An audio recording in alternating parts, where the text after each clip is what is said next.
এই চারটাতেই পিসি। উত্তরবঙ্গ সফরের আগে বৃহস্পতিবার বিমানবন্দরে সাংবাদিকদের প্রশ্নের জবাবে একই মন্তব্য রাজ্যের বিরোধী দলনেতার।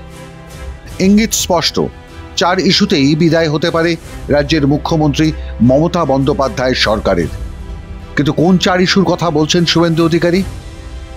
ডিএ, ওবিসি, 26,000 আর আসছে প্রাইমারি, এই 4টাতেই পিসি।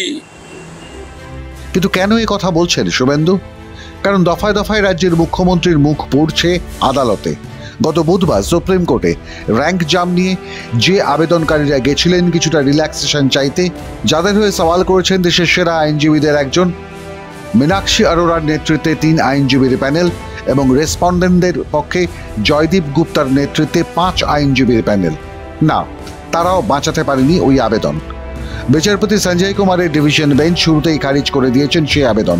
জানিয়েছেন, we found no good ground and reason to entertain this applications.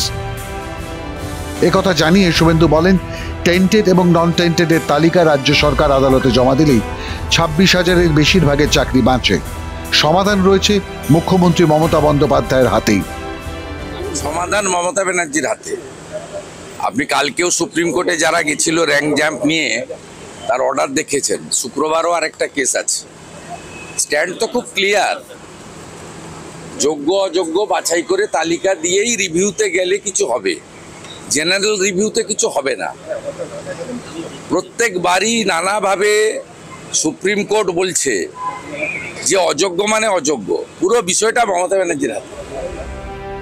Suvendu Adhikari প্রশ্ন তোলেন, কিভাবে প্রাথমিকের 32,000 শিক্ষক নিয়োগ দুর্নীতি মামলায় রাজ্যের অ্যাডভোকেট জেনারেল দাবি করতে পারেন বেনিয়ম আর দুর্নীতি নাকি আলাদা বিষয়, আলাদা শব্দ। এবং কালকে পরশুদিন প্রাইমারি হিয়ারিং এ দেখেছেন এজি কি বলেছে বেনিয়ম মানে দুর্নীতি নয়। বেনিয়ম আর দুর্নীতি এটা তো সমার্থক, সবাই জানে।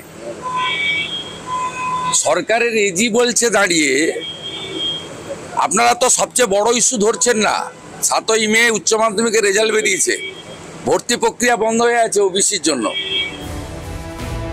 এই ওবিসি ক্যাটাগরি এ সংরক্ষণ নিয়েও সুপ্রিম কোর্টে মামলা চলছে, যার অর্থ হলো মামলা না মিটলে কি এবছর উচ্চ মাধ্যমিকের পর কলেজে ছাত্রছাত্রীরা ভর্তি হতে পারবেন না, কলেজগুলিতে বন্ধ থাকবে ভর্তি। এ নিয়ে মাধ্যম ইতিমধ্যেই খবর করেছে, ফলে প্রশ্নগুলো কঠিন। এদিকে শুক্রবার মুকুল রোহতগির কন্যার করা আরেকটি মামলা ওঠার কথা সুপ্রিম কোর্টে, তাও ওই এসএসসি নিয়ে। সেই ফলাফলের দিকে এখন তাকিয়ে রাজ্যের সরকার। ডিএ মামলায় হারের পর এসএসসির ধাক্কা। এই মাস অর্থাৎ 31শে মের মধ্যে নতুন করে নিয়োগ প্রক্রিয়া শুরু করা না গেলে 26,000-এর সকলের চাকরি এমনিতেই বাতিল হবে, ফেরত দিতে হবে টাকাও। এরপর রয়েছে প্রাথমিকের শিক্ষক নিয়োগ দুর্নীতি মামলা, সেখানে আরও বড় পরিসরে দুর্নীতি হয়েছে বলে মামলাকারীদের দাবি। ফলে কার্যত রাজ্য সরকার বেকায়দায়, আরও বিপাকে রাজ্যের মুখ্যমন্ত্রী মমতা বন্দ্যোপাধ্যায়। কোনো আইনজীবী তো একথাও বলছেন, রাজ্যের ভাড়া শূন্য হলে প্রয়োজনে সরকারি সম্পত্তি ক্রোক করে টাকা মেটানোরও নাকি নজির রয়েছে ভারতে। মাধ্যম ব্যুরো রিপোর্ট।